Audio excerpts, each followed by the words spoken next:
Kumusta yung mga kansan? Ako nga pala si Paulol. At ngayon, dadaanan natin mga memes ngayong linggo. So alam nyo na, sulot, pag okay, sukot, pag So una-una from Calvin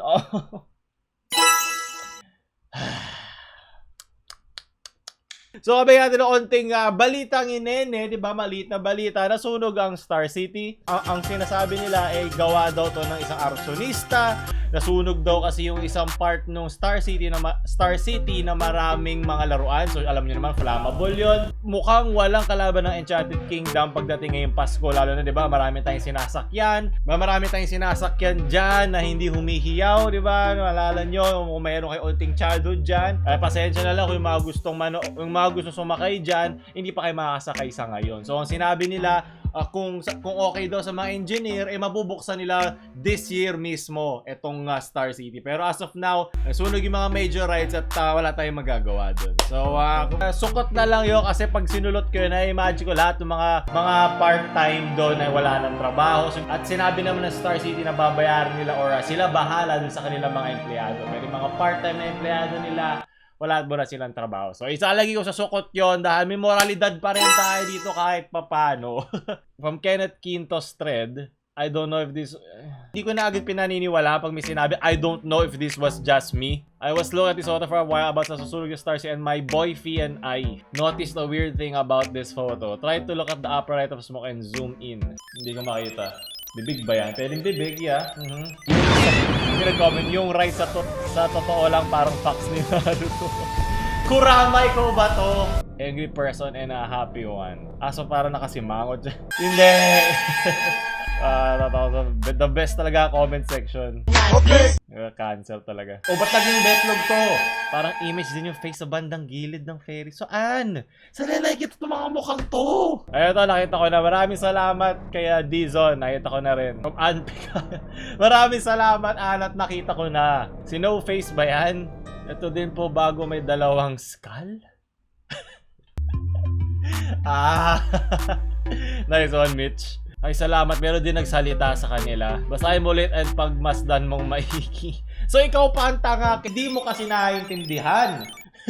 Baka yan yung mga namatay na kaluluwa sa Star City. Wait lang. Kala pag kaluluwa ka, patay ka na. Looks like a tiny person from Ren Louis. The best talaga ang comment section. Comment section na nagbubuhay sa akin sa thread na to. Kada galaw ko na isang photo na babawasan ako ng brain cell. Opo siya, nakagawa na siya ng muka. Balbas! Nakatawa. Nag-aaway. Ito ko doon sa pang-5 pixel sa kaliwa. Tama. Aha, Naruhodo? Pating... Paano yung tsura nagkilay na galit? Baka bago makeup lang yung yung usok. The best talaga comment section.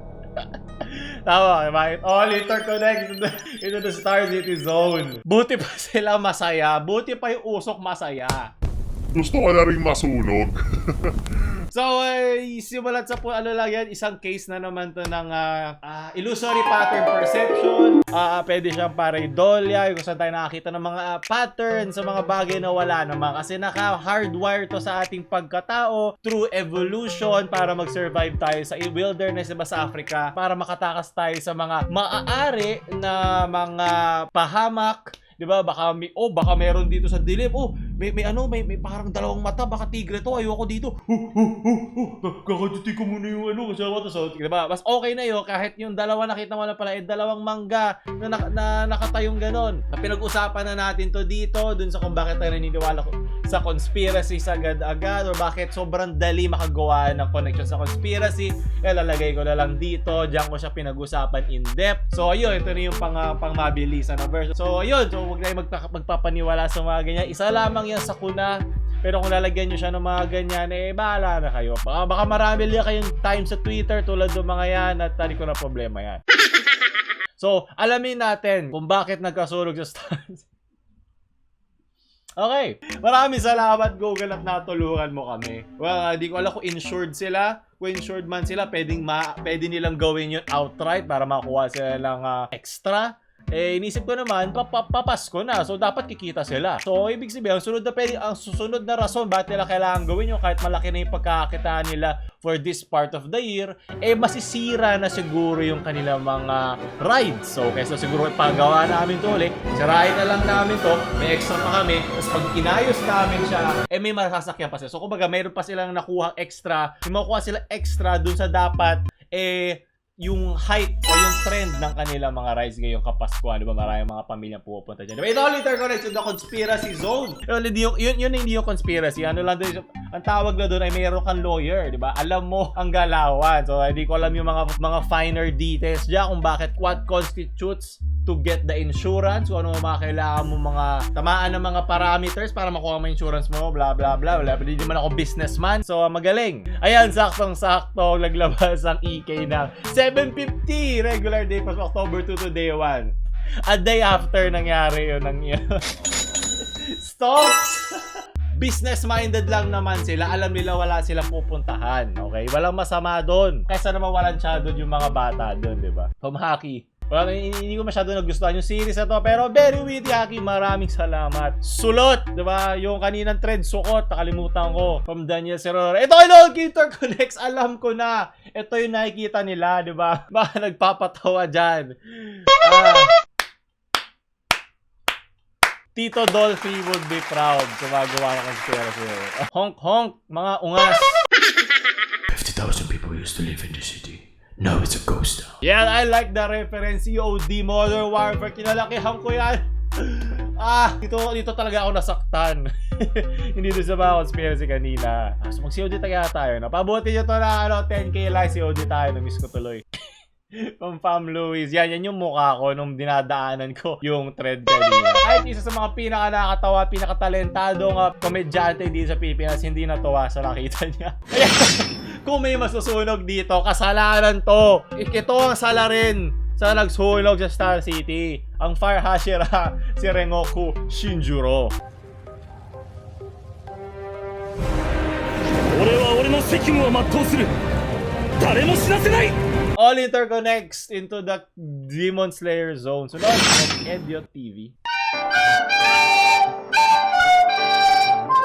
Sulot yung kanina. Okay, yeah, magkaka-movie na sila.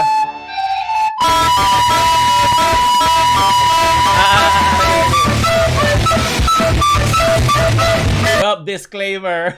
Hindi yan kasalanan ni Doggy. Na-issuehan lang tayo ng warning. Hindi pa talaga tayo cut off sa mga movie sa galing Japan, sa mga animation studio.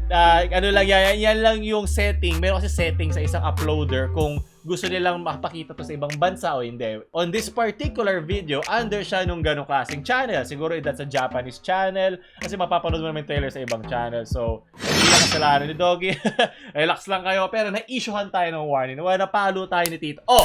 Mamimirata pa kayo, ha? Yun. Pero hindi pa tayo, okay pa. Okay? Hindi pa tayo na ara-ara. Yeah, parang ngayon, di ba? Pinapaalala ko lang. Sunod! Sulot yung lahat, okay? Oh, nauso na naman to. Kay Vin de Sukatan? Tagal na to, Manok na pula. Sige, sulot. I guess, sige. Hindi ako natawa, hindi ako nainis. Rafi Tulfo meme! I am a cheap comedy. Lahat naman sa Pilipinas, meme na di ba? Walang edit. Meme na yon. Basta i-compile mo lang lahat. Meme na yon. Walang lagay ng kahit anong edit. Walang lagay ng kahit anong nilagay mo, ginawa mo, Photoshop, Paint, kahit anong pampasurang editing app ang ginamit mo, meme na yon. Sige, approve ni Paulol Payaso. Yung nagbayad ka pero wala nag-abot, di ba? Kaya ako araw-araw papunta sa trabaho. Asahan nyo ba the ads? Kaya kailangan ko pa rin magtrabaho, leche. Sunod. Yaya lang ang manok na pula na talagang nasusuportahan natin. Sulot! Huwag mong subukan. Sukot na, tama na. Sunod. Buhay ko nga pala to. From Edgy Alcacid. Yes, naiintindihan ni Edgy Alcacid. Ganito ako mag-try hard magpatawa. Okay. From message. Ewa, ligawan kita ulit. Balik tayo sa umpisa. Seryoso ka, oo. Ang hirap kaya maghanap ng mas na nga, better pa. Ano ba? Kaya kanya iniwan kasi tanga ka. Honk, labas, payaso. Sukot. Alam mo, andun yung ano ko, hanger ko. Ayoko nang kunin. Okay, tinatamad na ako. Gusto ko na lang matapos to. Okay, nanghina na ako sa una-una pa lang sa trend pa lang From Gio, pamitan. Dalandan is just a fake calamansi. Ano? Di ba mas matamis ang dalandan? O pongkan ba iniisip ko?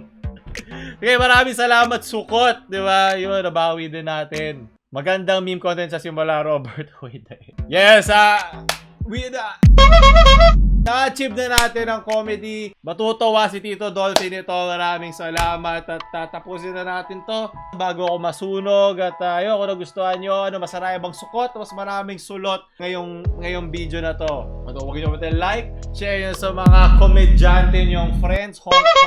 At huwag nyo makalimutan mag-subscribe. Paulul out!